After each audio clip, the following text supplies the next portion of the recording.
Welcome to super TV news bulletin లో details చూద్దాం. రామాపురంలో ముగిసిన జాతర, పోటెత్తిన భక్తులు, వేలాది మందితో మహా అన్నదానం. సూర్యాపేట జిల్లా నడిగూడెం మండలం రామాపురం గ్రామంలో నూతనంగా నిర్మించిన బాలగుర్రప్ప స్వామి, గంగమ్మ, చౌడమ్మ, శ్రీకృష్ణ, లక్ష్మి, సరస్వతి, నందీశ్వరుడు, పోతురాజుల ప్రతిష్ట మహోత్సవ కార్యక్రమం శుక్రవారం వేద పండితుల పూజా కార్యక్రమాలతో ముగిసింది.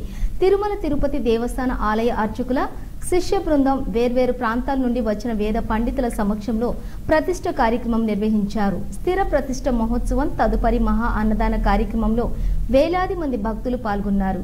ఈ కార్యక్రమానికి అధిక సంఖ్యలో భక్తులు పాల్గొని విజయవంతం చేసిన వారిని పేరు పేరున కమిటీ సభ్యులు ధన్యవాదాలు తెలియజేశారు.